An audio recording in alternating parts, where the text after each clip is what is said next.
सबसे पहले मैं परमेश्वर का धन्यवाद करता हूँ कि उन्होंने मुझे आज सुंदर समय दिया। इस तरह से परमेश्वर की वचन आप लोगों तक लाने के लिए मुझे मौका मिला, इसलिए मैं परमेश्वर का धन्यवाद करता हूँ।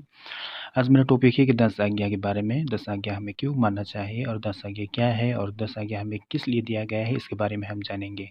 आइए हम वीडियो को शुरू करते हैं। उससे पहले यदि आप मेरे चैनल पर नए हैं तो प्लीज़ मेरे चैनल को लाइक करें, सब्सक्राइब करें, शेयर करें और कमेंट करें, ताकि मेरे आने वाली वीडियो आप तक ज़रूर पहुँचे।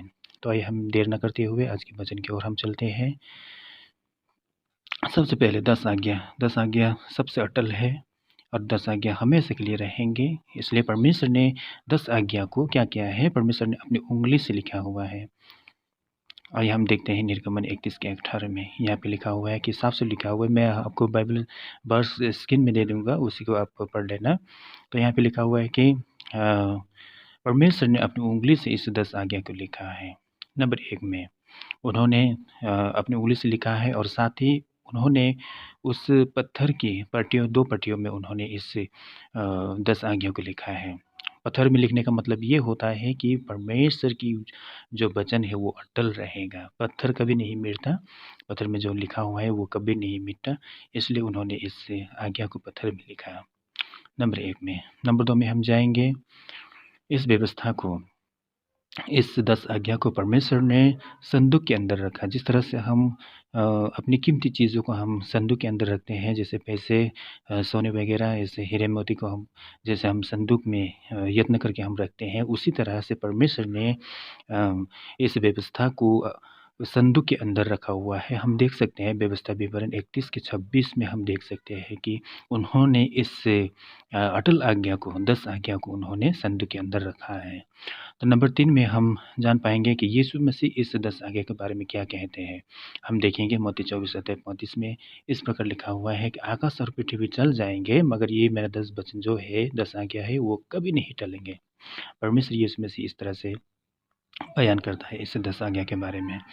और चौथे नंबर में है, ये 10 आज्ञा जो है ये हमेशा रहेगा, हमेशा रहेगा और अटल है ये 10 आज्ञा। इसलिए भजन संहिता 119 के 89 ये कहता है कि ये वचन जो है, ये 10 आज्ञा जो है, ये हमेशा के लिए रहेगा, हमेशा के लिए हमेशा के लिए रहेगा।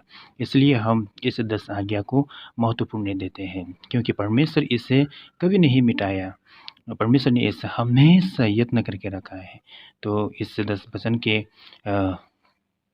माध्यम से परमेश्वर हमें जीवन में ढेर सारे आशीष करना चाहते हैं। तो इस 10 वचन को, 10 आज्ञा को हम अच्छी रीति से हम समझने के लिए हम एक उदाहरण के रूप में हम एक तस्वीर को आपको दिखा रहे हैं। इस तस्वीर को देखिए।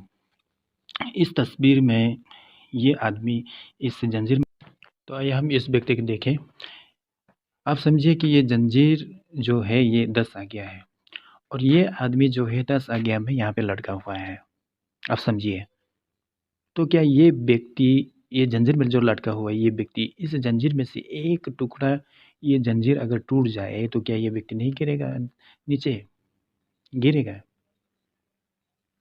उसी तरह से हम भी परमेश्वर की 10 आज्ञा में लटका हुआ है और यदि हम 10 आज्ञा में से एक आज्ञा को हम नहीं मानते, तो हम भी इस व्यक्ति की तरह, जिस तरह से इस जंजीर में से एक टुकड़ा जंजीर टूट के ये व्यक्ति गिर सकता है, तो उसी तरह से हम भी परमेश्वर की 10 आज्ञा में से एक को अगर नहीं मानेंगे, तो हम भी गिर सकते हैं, यानी कि हम नरक जा सकते हैं, उद्धार नहीं पा सकते। तो इसके बारे में परमेश्वर क्या कहता है? इसलिए हमें परमेश्वर की इस व्यवस्था को हमें सख्त मानने की ज़रूरत है। तो आइए हम वचन को देखें कि किस तरह से परमेश्वर ने इस 10 आज्ञा के बारे में कहा है। तो ये सुनिए, इसके बारे में बहुत ही अच्छी तरह से लोगों को बताया है। तो यहाँ पे इस प्रकार लिखा हुआ है, मत्ती 19 अध्याय 17 में इस प्रकार लिखा हुआ है, पर यदि तू जीवन में प्रवेश करना चाहता है तो आज्ञा को माना कर। यहाँ पे इसमें से क्या कहते हैं, यदि तू जीवन में प्रवेश करना चाहता है तो परमेश्वर के 10 आज्ञाओं को माना कर, तभी तुम जीवन में प्रवेश करोगे।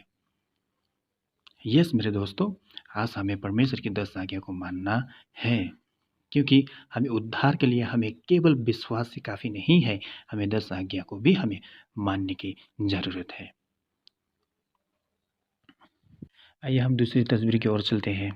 तो ये एक लंगड़ा व्यक्ति है, देखिए ये। इसके शरीर में एक पैर नहीं है, अपूर्ण शरीर है इसकी। तो क्या आप क्या समझते हैं? इनके दोनों पैर जो इसके होने पर जितनी इनकी ताकत मिलती थी, जितने ये पैदल चल सकते थे, क्या ये एक पैर से उतने चल सकते हैं? यानी कि ये अगर 2 पैर इनकी 2 पैर से अगर ये 40 किलोमीटर चलता तो क्या ये 1 पैर से 40 किलोमीटर चल सकता है ये? बिल्कुल नहीं। अगर ये 2 पैर से 40 किलोमीटर चल सकता है, तो ये शायद 1 पैर से ये 5 किलोमीटर भी नहीं चल सकते, क्योंकि एक एक पैर नहीं है इनके।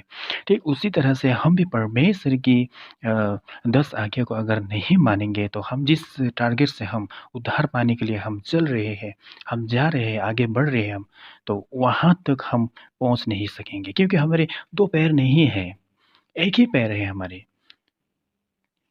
इसका मतलब ये है कि हम 10 आज्ञा को नहीं मानते हम। अगर 10 आज्ञा को नहीं मानते हैं तो हम क्या होंगे? परमेश्वर के राज्य तक हम कभी भी नहीं पहुँच सकते और इसके बारे में बाइबल साफ-साफ कह देता है कि याकूब 2 अध्याय के 4 और 2 अध्याय की 10 में हम अगर देखेंगे तो वहाँ पे साफ-साफ लिख दिया है। आइए हम इस बाइबल वचन को पढ़ेंगे।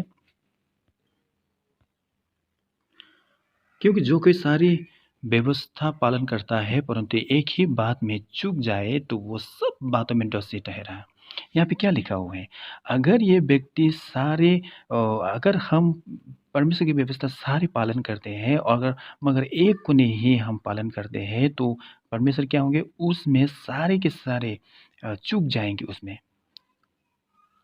तो फिर हम आज 9 आज्ञा मानकर हम परमेश्वर को खुश करना चाहते हैं, परमेश्वर के राज्य में हम जाना चाहते हैं। परमेश्वर की हम समझते हैं कि परमेश्वर की हर बातों को हम पूरी कर रहे हैं।